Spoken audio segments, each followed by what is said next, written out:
All right, so we'll go ahead and we'll get started.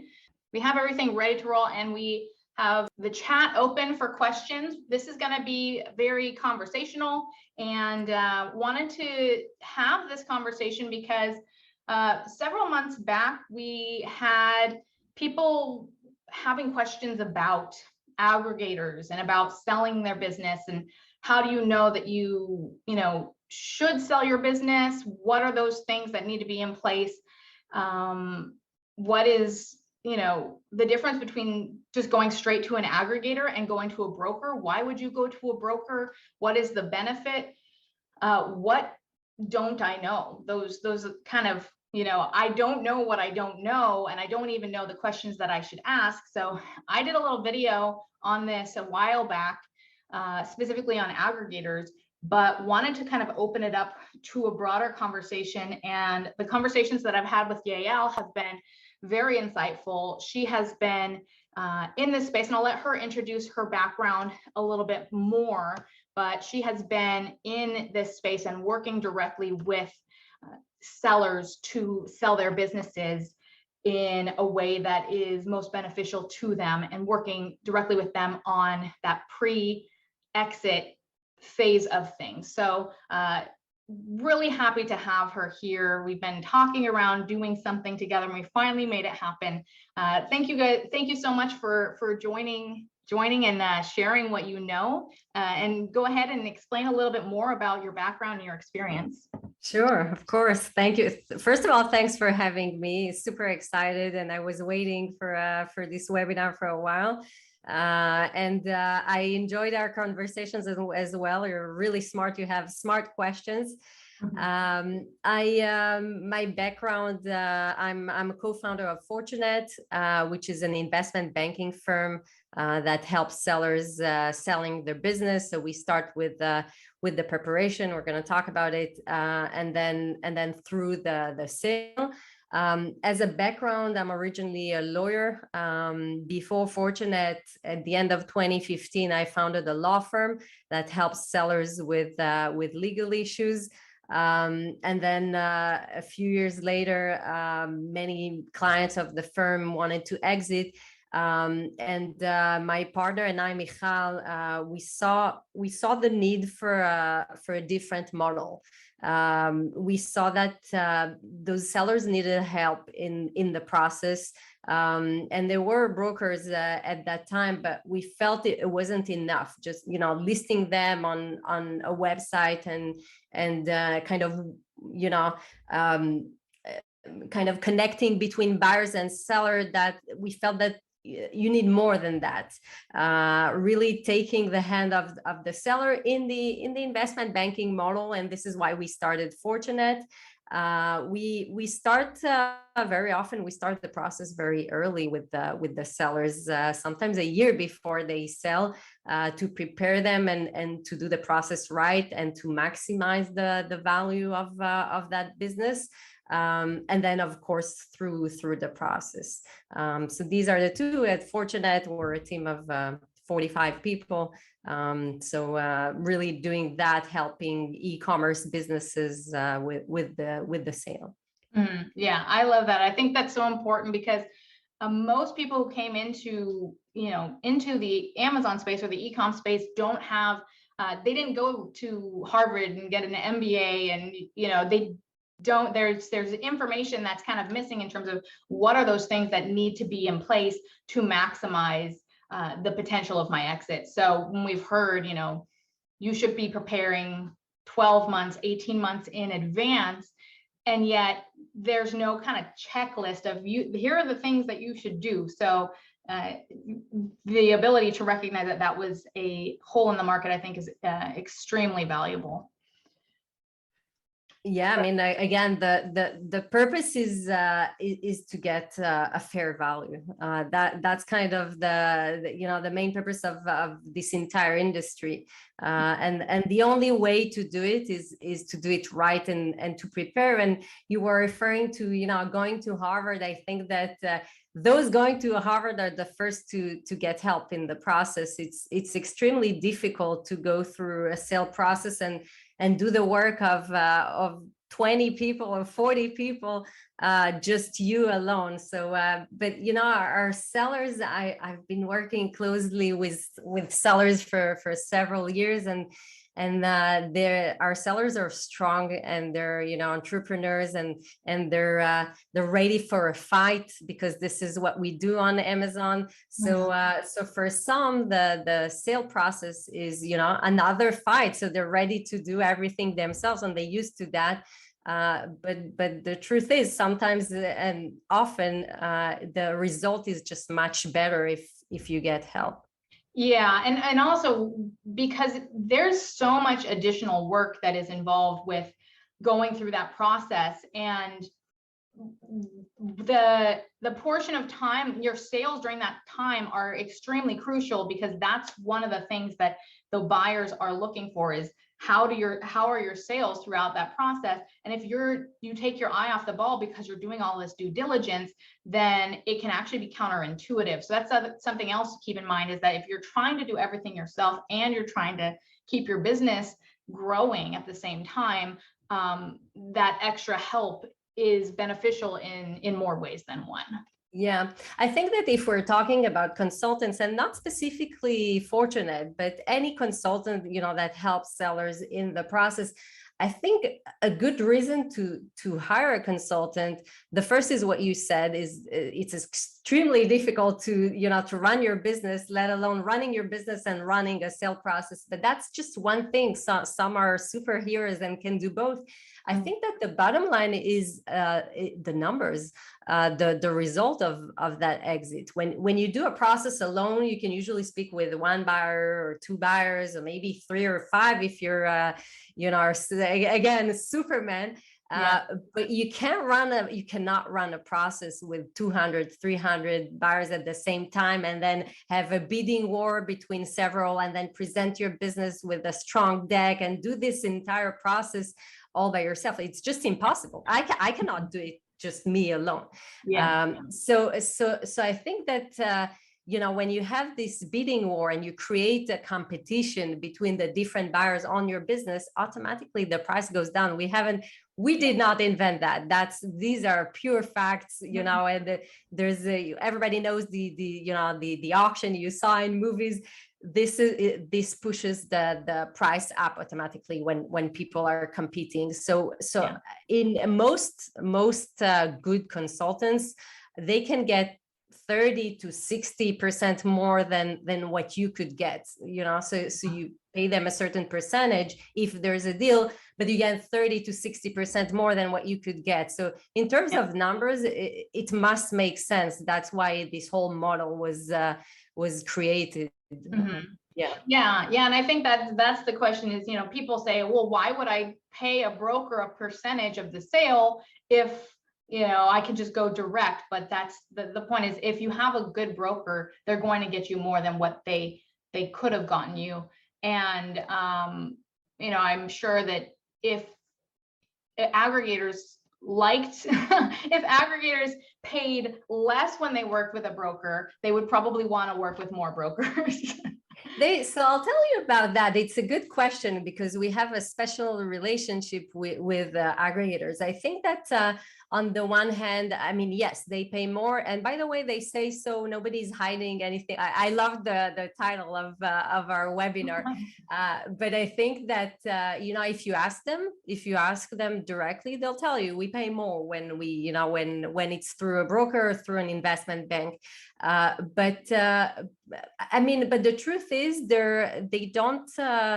they do those deals still because these are short deals. I mean, they know they have to pay more, but then the seller is ready to sell. The seller wants to sell. The numbers are prepared and they're strong. There's a presentation. There's a deck about the business. They know exactly that, they save about a month of preparation and going deep into the business. It's all served to them. So that's one. And they can, and for some investment, they already trust them. They know, we wouldn't take a business that's black hat. We cannot go to market with a black hat business. So, and they know that. So that's another thing, you know, they know that the chances that will close, at least on our side, is extremely high if, you know, if they give a good offer. So that's kind of the game. I've never seen a buyer saying, no, we don't buy from brokers. I haven't seen that, but if you ask them what do you prefer? I think they prefer a kind of balance, or in some you know, some of the transaction they'll pay less and they'll do the effort, and in some they'll pay more, which is, you know, okay for everyone. Yeah. Win-win. Yeah, exactly. That kind of brings me to a point. There's been a lot going on in the M&A space, a lot of shifting. There was a very much frenzy, a lot of money going into the space. There's been a shift recently, and I'd like you to speak more to that, because I know that some people are kind of cautious, and, you know, they're saying, oh, maybe things are drying up, it's getting harder. What is going on, and how is that affecting someone who might want to sell? Right. So, I mean, I think by now we all realize 2021 was the peak, right? This is a kind of the bump, but I think that you know, if you look at the market now, some buyers don't buy. So Thrasio is out right now; they don't buy. Perch doesn't buy, and several of the larger aggregators are out. So that obviously affects the mood, and there are a lot of rumors around the process. But what we do, I mean, I can tell you what we see. I can't tell you what to expect. I can tell you what we see. We have right now about 40 businesses in different stages.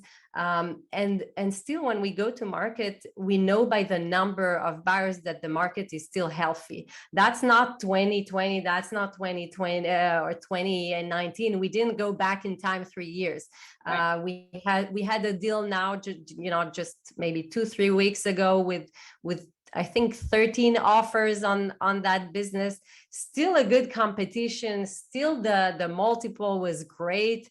I mean, it wasn't 7.5 that we got, you know, in December and November, but it's close to that. So I think that yes, we're seeing the market is a little different, but still healthy. Mm-hmm.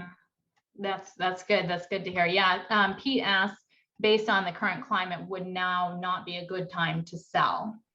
It's a good question. I think that, you know, if we all knew what's going to happen in the next month, I would have a great answer. I think that if right now, you know, if things go worse and worse, then obviously now is the time, and as soon as possible. But then if we're now, you know, if it's going down and we'll see the market going better at the end of the year, then not. I think since we don't know, what you should always look at what's going on right now. That's kind of the state of mind. The timing is extremely important. But the timing should be the timing based on the market and your business. So businesses, you know, buyers are looking at the last 12 months. We all know they look at the last 12 months, they look at past years, but they really look at the trend in the last 3 months. Mm-hmm. And some businesses come to us with, you know, with a good record of several years, but the last 3 months are, you know, not amazing. There's a trend, it's kind of stabilizing or going down. That's not a great time to go to market. If there's a negative trend, the buyer sees it, and you know, and when you don't know where this business is going, then it will be more difficult, and there'll obviously be less bidders on this business. You may be able to sell it, absolutely, but for a lower multiple.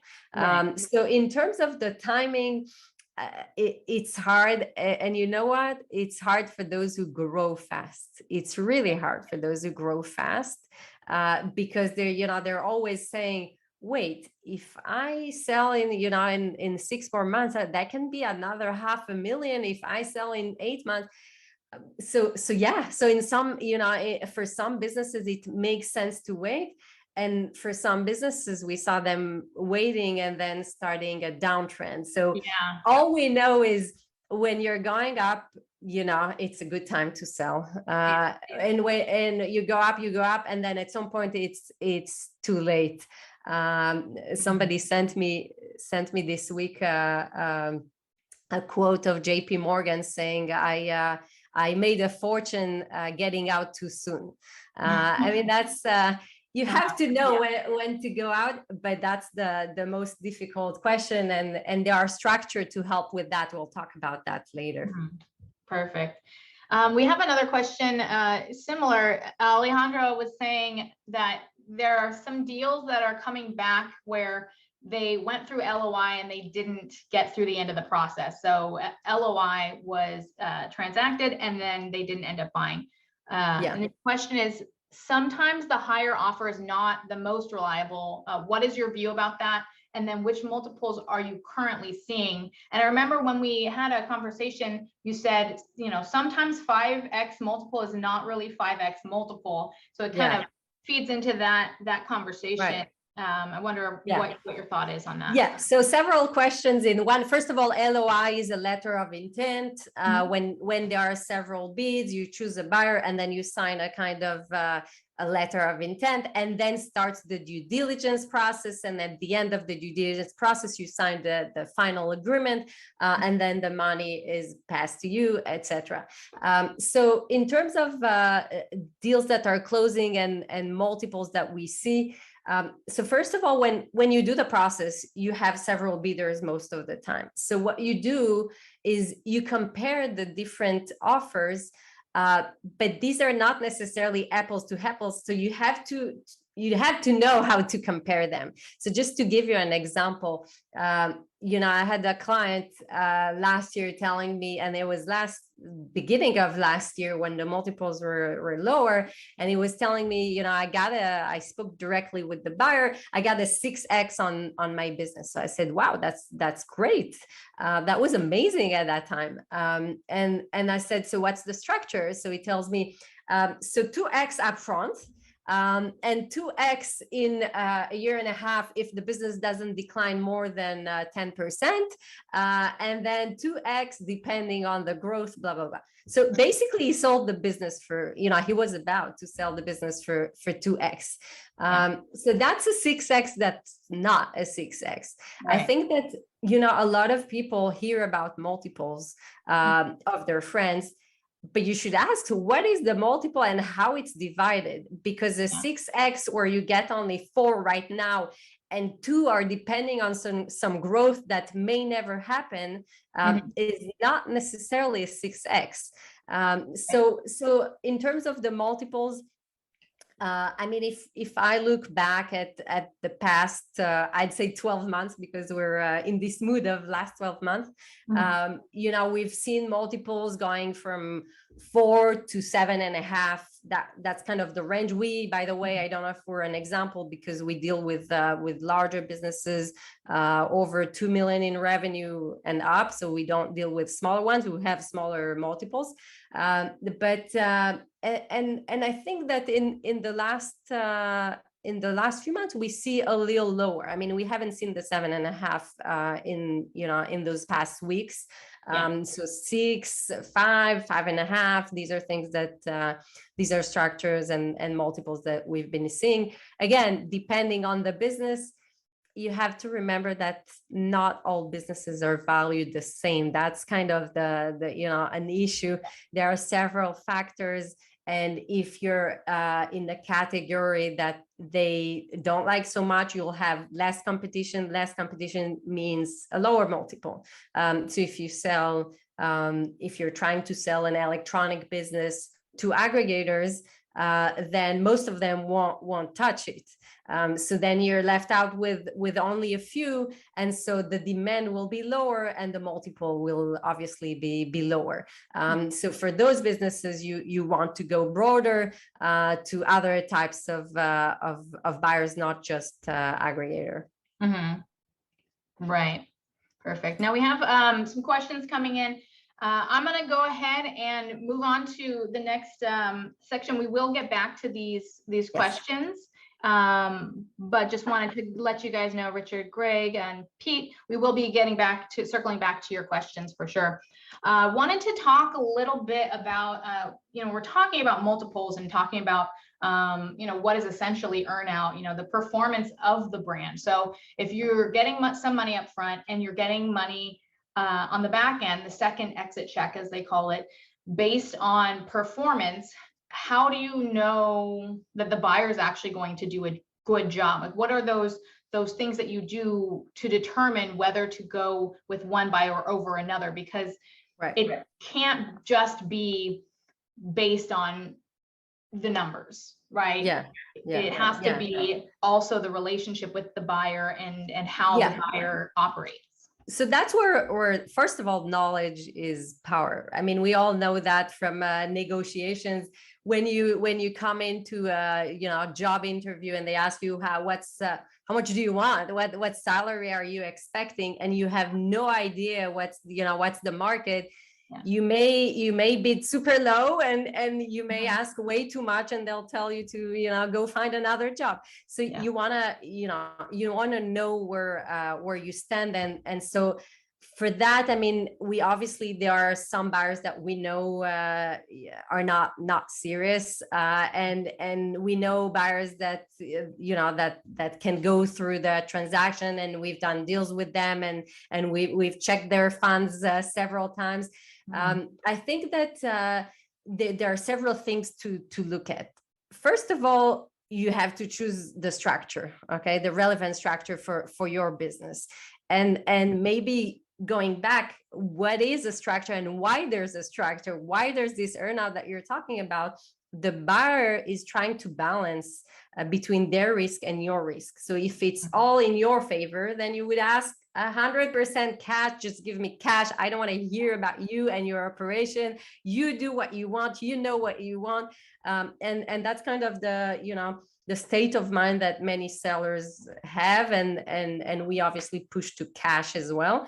But then sometimes, so first of all, the buyer pushes you to have some risk. If you think that your business is gonna grow, then okay, then we're willing to pay more if the business grows. So let's not pay 100% cash, but let's leave some to the growth.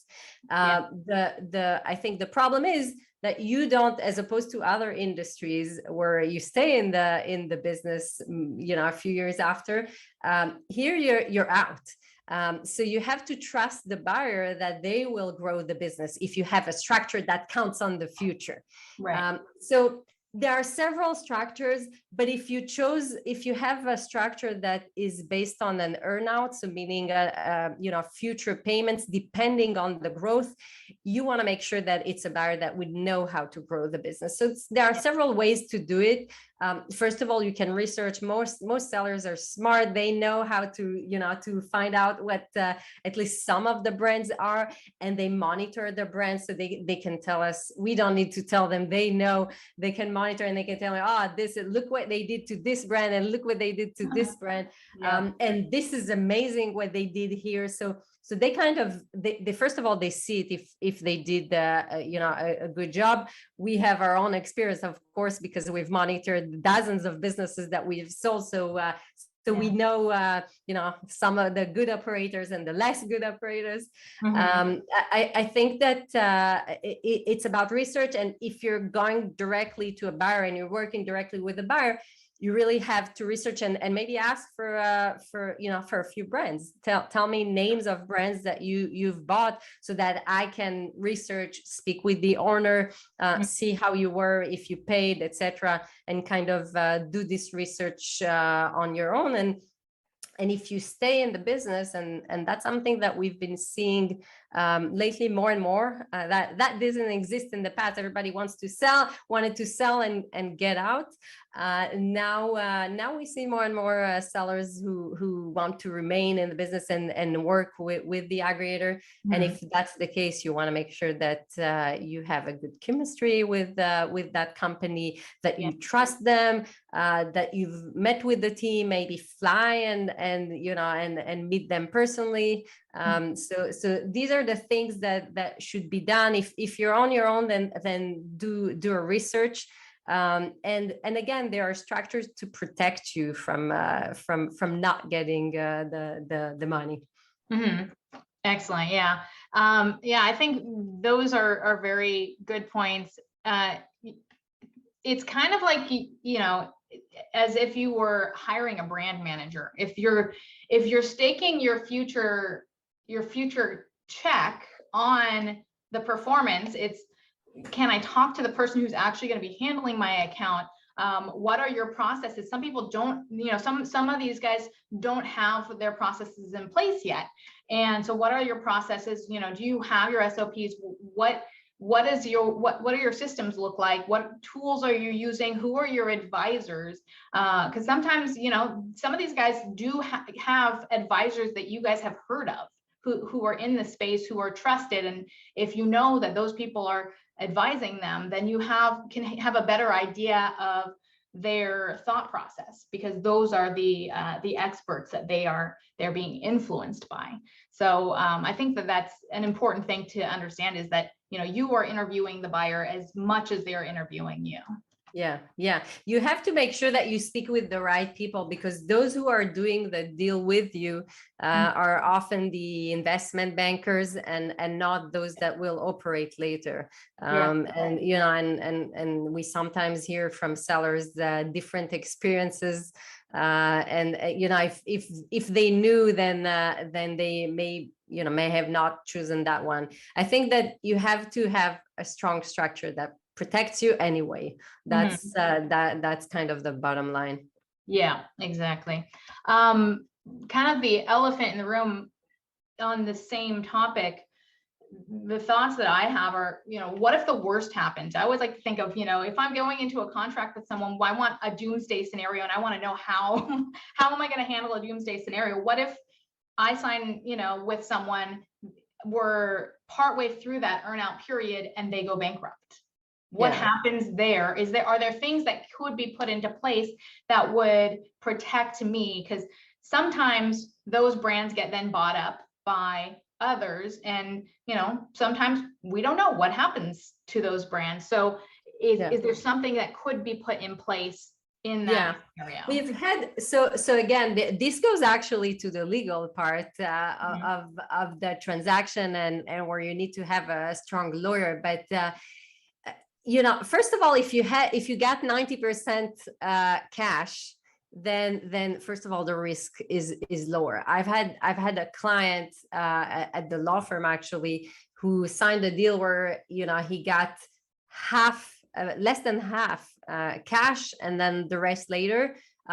He wasn't paid, so he had to go to litigation. You know, his contract was strong and everything, but then, you know, he had to go to litigation, and sometimes that's all you can do. We've had cases where we had creative ideas how to make sure that the seller actually gets paid for the future payments. If there's a strong competition and you're strong in the negotiation, you could ask for it. And one example is simply lien on the trademark. So it means that if they don't pay, the trademark goes back to you, and we all know what we can do with a trademark. I mean, we're the brand owners, we can kick everybody out. We're back on that listing, we start producing again, and we have our business back basically. So that's one way to handle it. There are several ways to protect the seller, and that's why you need a strong team around you, you know, on the legal side. But there are several ways. Right. Very interesting. Yeah, that's good. Now going into the earnout conversation, there's different ways to structure it. Would you say that it is better to have a short earnout or a longer earnout? I mean, I'm sure it depends on the person, but what you usually push for? Yeah, it's not really about long or short usually. I mean, some of a common structure that we often see, and again, not every business is the same, and not all businesses get the same earnout and structures. So for every business, you have to stop and say, okay, what do I want? How is my business? Is it a growing business? Is it a declining business? How do I see the future? And based on that, you build a structure and you decide whether you accept the earnout or not, what kind of transaction you would want. That's where we start.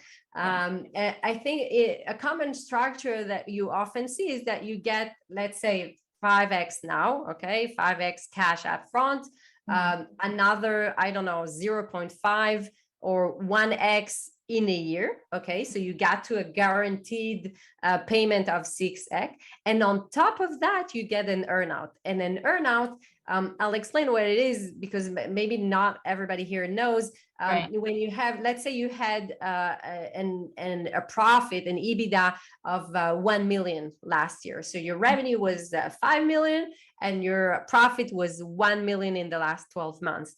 What the buyer could offer you is, so if next year you go up from, not you, the buyer goes up from 1 million EBITDA to 2 million EBITDA, this gap of 1 million will be split between you and the buyer. So let's say you'll get 20% of that, so you'll get 200K, or you'll get up to 50% usually, so you'll get 500,000 in addition to the 5x that you already got, okay? And they'll do that on the first year, and they'll do that again on the second year. So if on the second year the profit went up to, I don't know, 3 million, these 2 million again will be split 20, 30, 50% to you and the rest to the buyer. That's an earnout.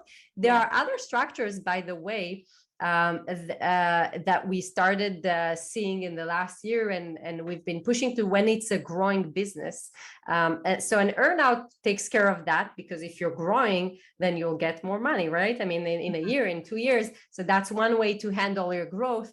But for businesses that are growing fast, this is what's called a true up. So for example, let's say we sell your business based on the last 12 months, you had 1 million in EBITDA, but in December, you'll get to, you think you're going to get to 1.3 million. Okay, so it's 300K more. And let's say the multiple that you close is 6x. Okay, now what the structure would be 6x now. Okay, so you're gonna get $6 million now, right? Because you had 1 million EBITDA times 6, it's $6 million now. And then at the end of the year, we're going to calculate it again with that 6x, again, same multiple, but this time based on your SD then, on your profit then. So if it's 1.3, then we're going to do 1.3 multiplied by the 6x, and you're going to, of course, reduce what you already got. So this completes you as if you've done the deal with the 1.3, right? As if you've done the deal in the future.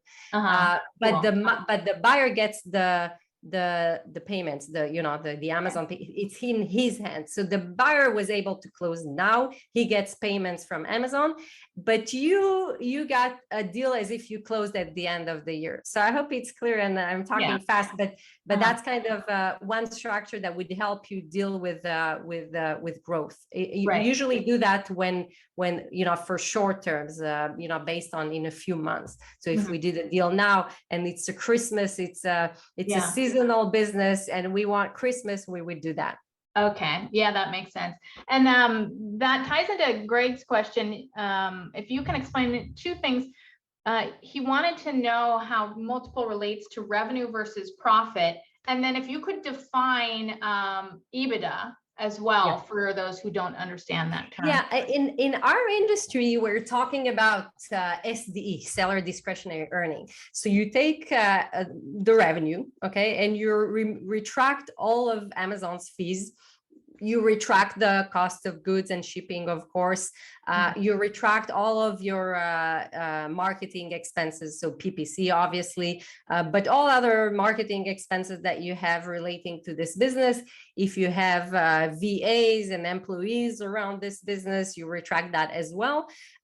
It does not include the salary. So your salary would add it back to the profit, and that's called SDE. So usually it's the net profit plus add backs. So we add back the salary, and we sometimes add back other types of expenses that are less relevant, maybe like accounting or one-time fees like trademarks, patents, things like that. You can sometimes argue to add them back to the profit. Right. The numbers are very important. We found ourselves, I don't know, 30% of the time debating what is the profit, because at the end, if you miss 100K there and the multiple is 6, you just left 600K on the table.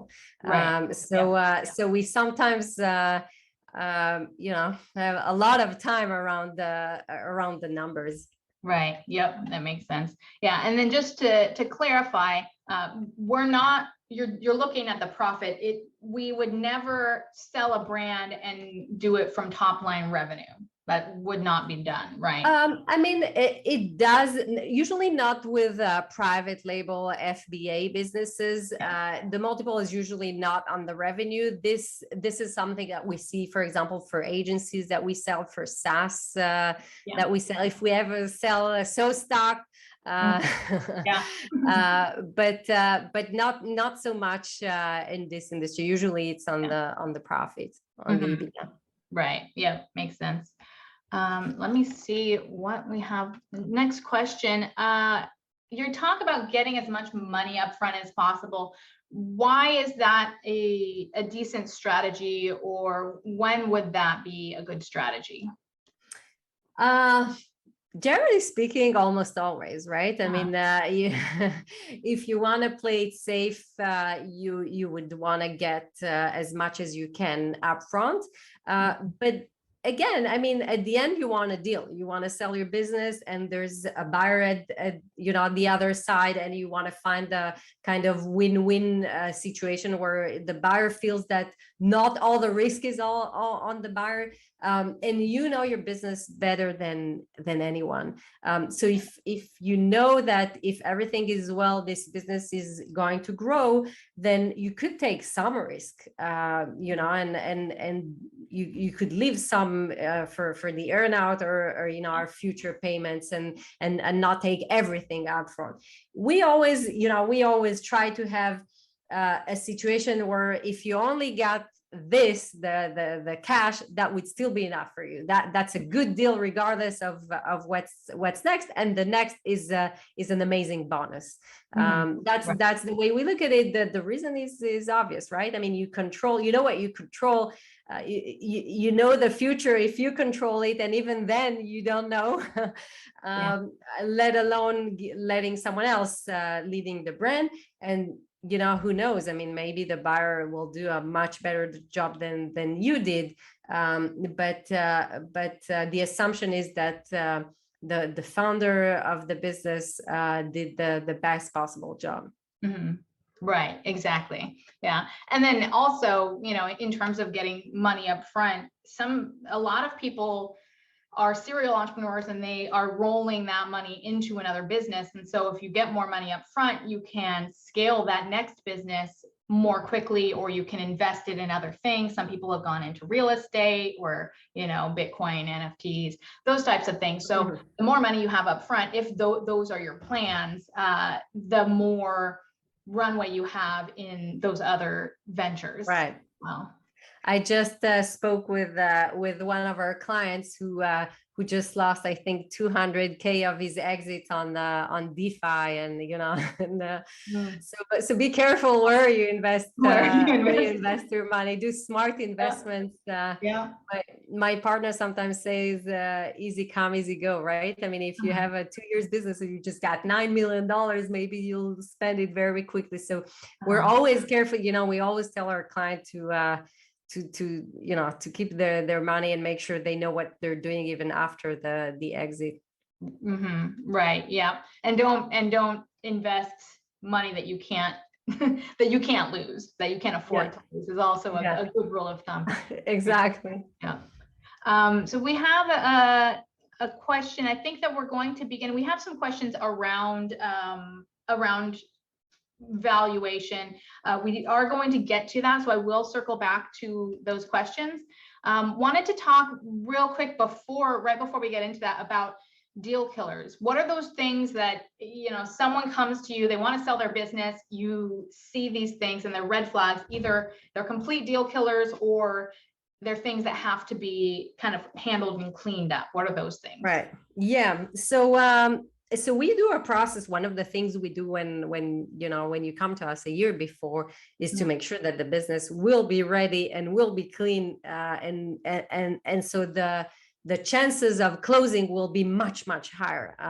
The numbers are not good. I mean, about 30% of the businesses that actually go to market are sold. So not with us, but generally speaking. So you want to make sure that you've done everything you could on your side to make sure that there's a deal. So the things that we look at and that could kill a deal, one is, I can give you real examples. Patent infringement, that's something that could definitely kill a deal. We had a client that, at the beginning of the process got a kind of cease and desist letter around the patent infringement. What we did in his case, we helped him redesign the product.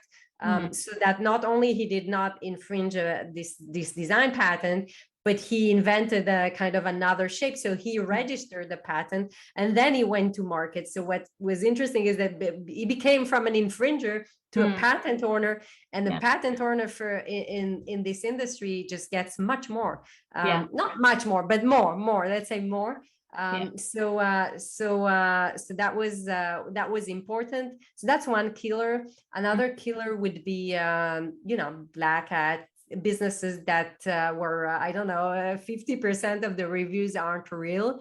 Buyers can smell it. We can smell it with our experience.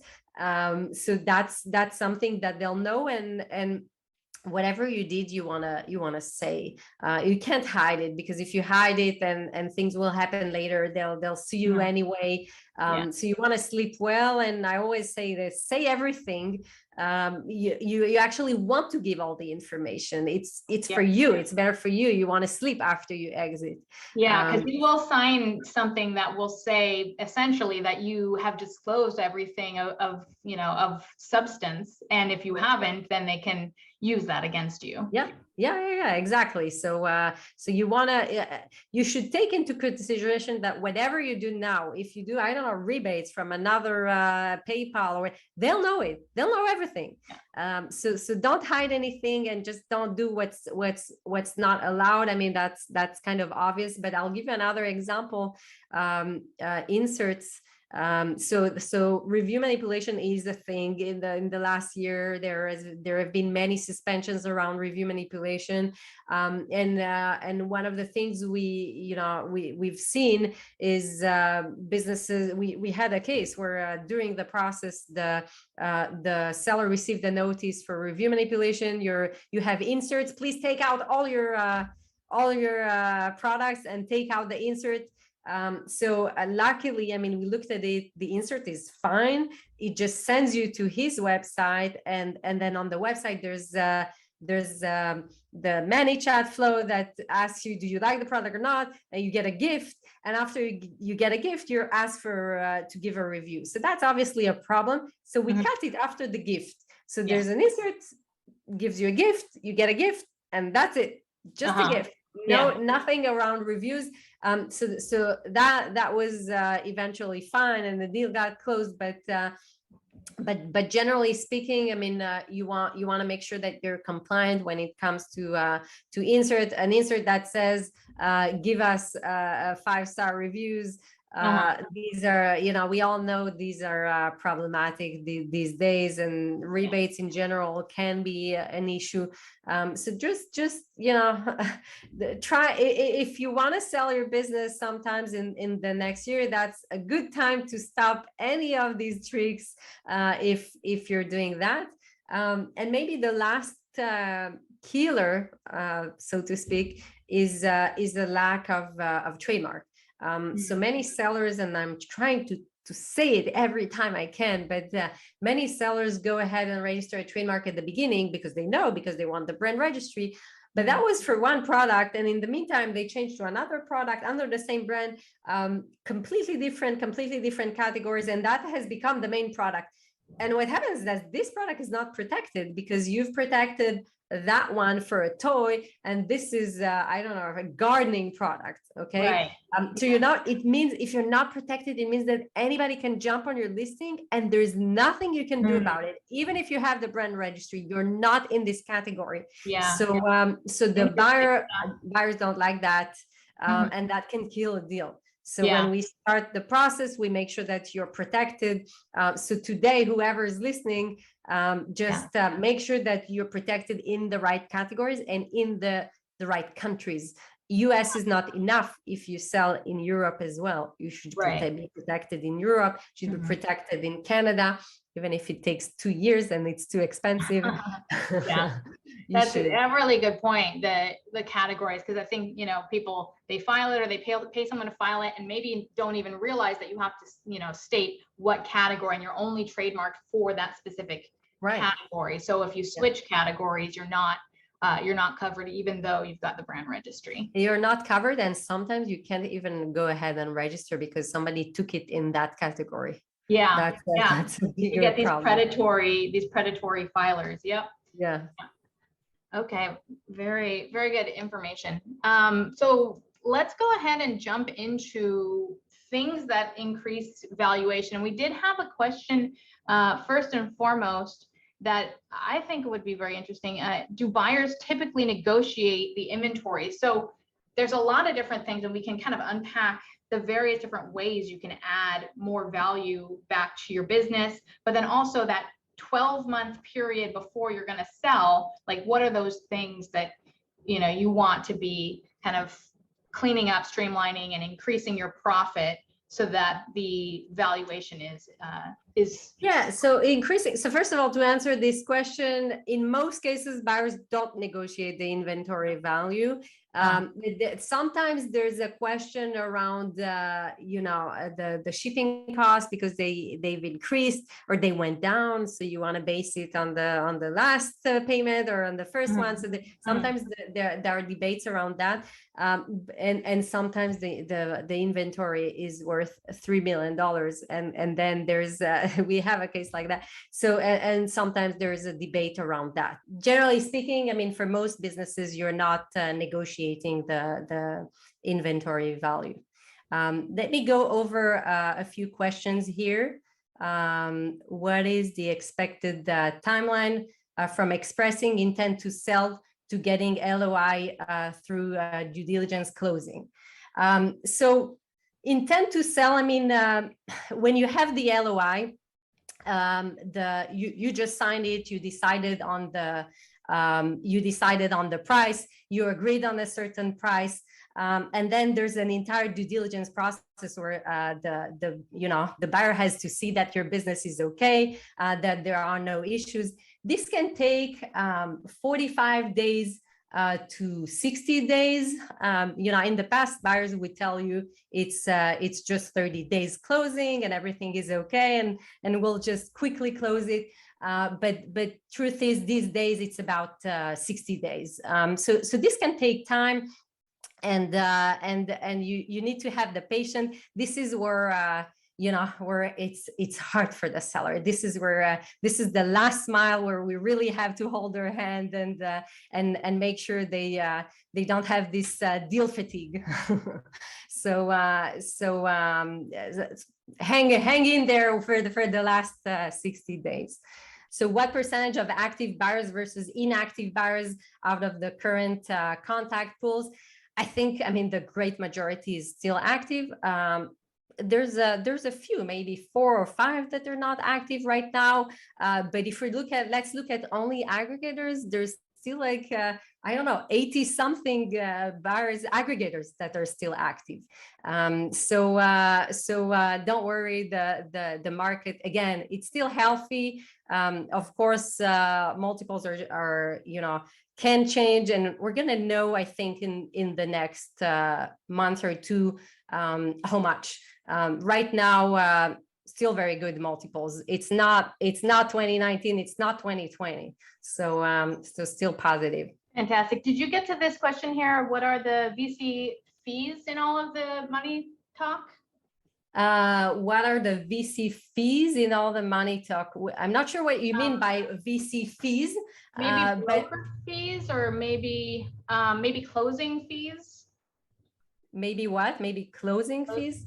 Yeah. Can you clarify that question? Yeah, we're seeing more and more VCs and private equities in this in this industry, and the pool of buyers generally, there are more and more buyers interested in Amazon businesses, and that is something that has changed in the last year, actually. More and more strategic buyers, not necessarily related to this industry. Interesting. Yeah, and that's one of the reasons why structure sometimes for these guys is so important, because they're actively sometimes getting funding, and so the deals need to look good for the funding companies as well. Yeah. Can you tell us what's the difference between Fortinet and other brokers like Quiet Light and Empire? I mean, at the end, most of these companies want to help sellers selling the business. So you would hire them to have this process. The main difference is, I think, the process and the team. In our case, it's a combination of seller, lawyers, bankers, financial experts. So kind of a combination of all, and the process is different. We don't post it on the website. There's no listing. It's all it's a discrete process for specific buyers that are interested in this type of businesses. So we wouldn't sell it. We wouldn't send it to a buyer that's not that's completely irrelevant to to that. To that category, that doesn't buy this category, but the main difference is the process and the way we do it. We prepare a strong marketing deck about the business. That's it. Good. Yeah, and here's the follow-up. So Yael was talking about the company fees in the process of escorting the seller. So I believe it's broker fees. So what does that look like? So if you're working with a company for let's say 12 months, what does that look like? Yeah, it depends on the size. Usually it depends on the size of the deal for most investment bankers and brokers. So there's a big range. So depending on your business is the answer. But for most businesses, 5 to 10%. It depends on the broker. On closing, right? On closing, of course, nothing is paid if there's no fee. Some bankers and brokers have a retainer. In our case, that's not the case. We believe in kind of becoming partners for a short period of time or a long period of time, depending on the business. Good. I would say let's talk about, so that 12-month period of time, what are those things that you can do?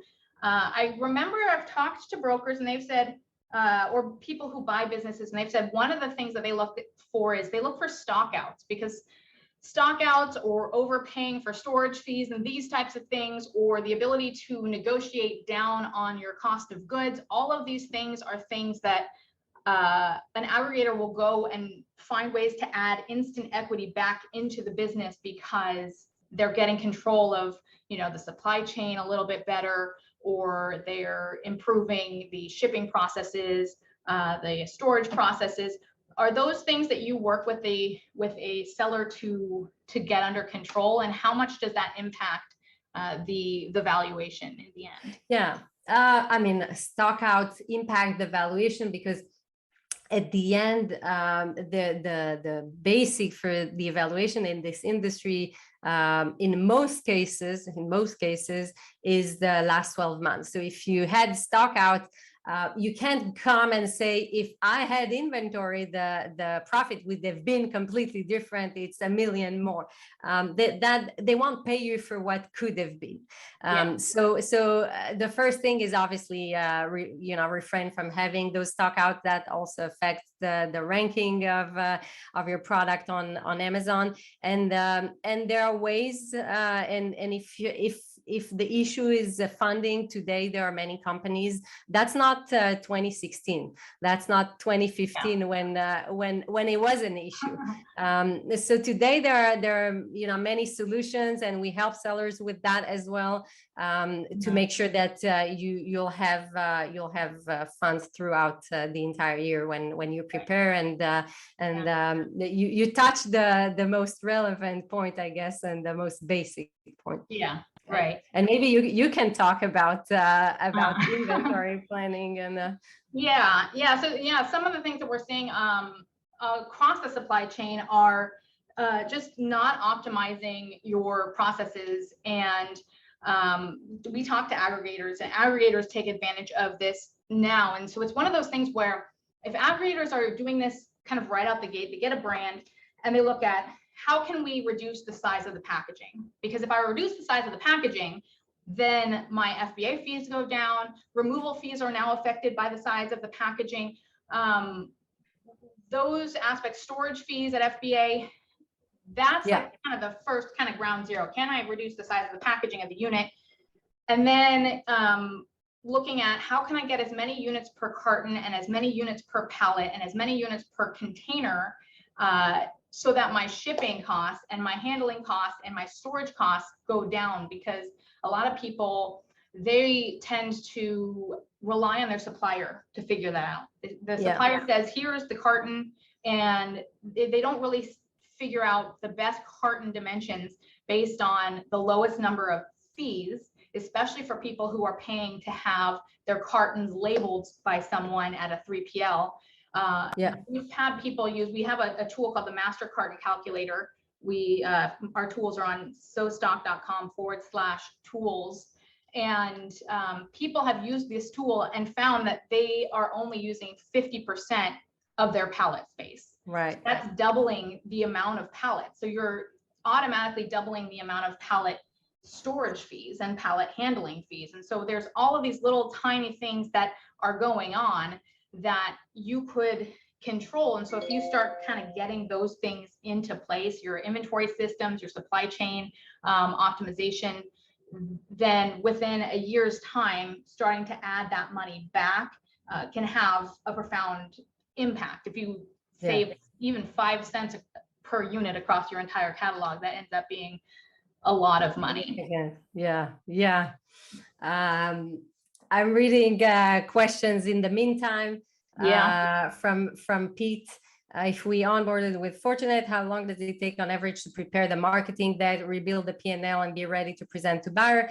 I mean, if you're ready to sell, it's usually a month. It takes us about a month to work on the P&L and prepare a strong marketing deck. It depends a lot on the seller. Some sellers are very organized, and for some sellers it would take more time. We work until it's ready. We don't compromise on the quality of the deck. At the end, it sells. If you want to get high multiples, you can't just present a link to an account. You want to present the advantages of the business, what a buyer could do with the business, and the growth opportunities. Compare you to the competitors. So that takes time, but not that much. Mm-hmm. Excellent. Did we get to this question from Randall? Randall asks, if you're a brand that expects massive growth over the next 12 months, would you recommend starting the process with potential buyers now, or wait until you have actual sales growth you're expecting? No, I wouldn't start the process with buyers at that time. It doesn't really help much speaking with them 12 months in advance. I mean, if somebody approaches you and you want to get on a call just to have a feeling of how it is, you can, but that doesn't really help you. I would focus on growing the business, thinking what's the fastest and best way to grow the business. And I always say, just do what you do best. I mean, some sellers are saying, I have 6 months, maybe I'll open a Shopify and to have another channel. And so if you know what you're doing and you think that this is a good way to grow the business, then do that. But if you have only 6 months and you have no idea what you're doing on Shopify, and you haven't even do everything you can do on Amazon, then I may have focused on on Amazon first. If you're you completely you open all the variations, you went to all the market on Amazon, and you want to go to the next step, then yes. But it all depends on how much time you have. If you want to exit soon, I don't know if I would start retail. Okay, if you have time, then there are things you can do. Yes. Fantastic. Do we have any other final questions, or did you have any final kind of points that you wanted to express that we hadn't kind of talked through? I mean, no, I think we touched most of the points. The key is knowledge and preparation, in my opinion, to have a strong exit. So as I said earlier, if you're going blind to this process and you just get an offer or two, you have no idea. I mean, we had a case where everybody was bidding 15 million and then one was 18 million. I mean, if that seller went alone, it would probably sell for 15, celebrate with the friends. Would he know that there was an 18 million offer out there? Probably not. So I think that the process is very important. Knowledge is extremely important, and preparation. Make sure that these small things like insert trademarks won't get in your way of getting that exit. Right. Yep. Yep. We do have one more question that came in from Greg. If you are always expanding, your P&L will often show a loss due to increased inventory costs. Good for taxes. How does this play into valuation? Yeah, it's a good question. I mean, at the end of the day, it's not easy to sell a losing company. If your P&L, your real P&L shows loss, that may not be the best point to sell it, and you may want to work on optimizing the profit before you sell the business. Again, looking at it from our perspective, from this industry, for FBA businesses, there are exceptions, of course, and for some strategic buyers, the profit wouldn't be that important, and they'll be okay with 8% profit margins. But aggregators are looking for high margins, high profitability. So you may want, once you grew, you may want to optimize that.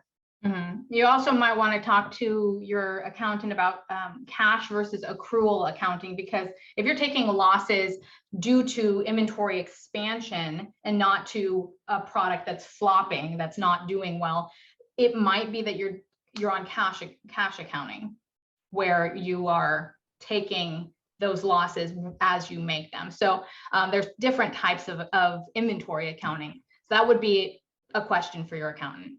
Yeah. We do have a couple other questions coming through. Very popular. Okay, so we have, if I can add one more question, what do you think about Empire Flippers as a broker in the Amazon FBA business? Do they have a good name in the industry, getting sold solid multiples?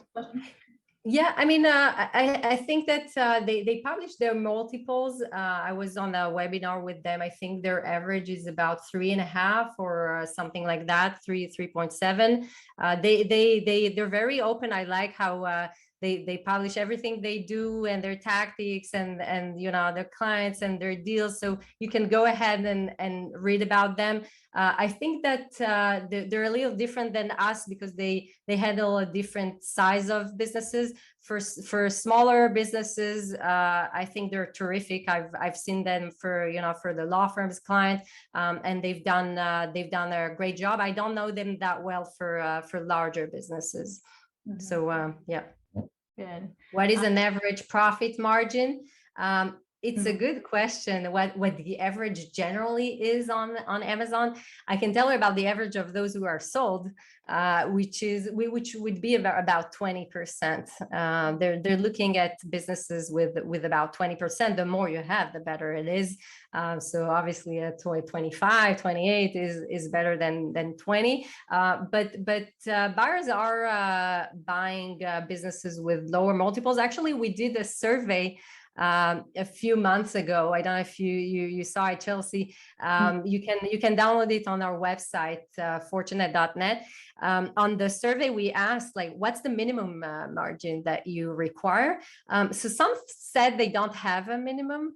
And many of them, I think the majority said about 15%. So although we do see them bidding more on businesses with higher margins, they agree to sometimes accept lower margin because when they think they can do better. So they buy it for less, and and then they improve the margins. Mm-hmm.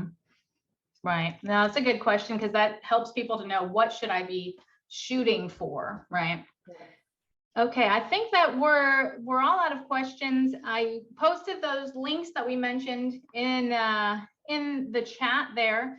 Thank you guys so much for coming. Thanks so much for all of your knowledge. Very, very insightful. We will have a replay of this. So for anyone who may have missed this, I know that I'm sure they're gonna jump on the replay.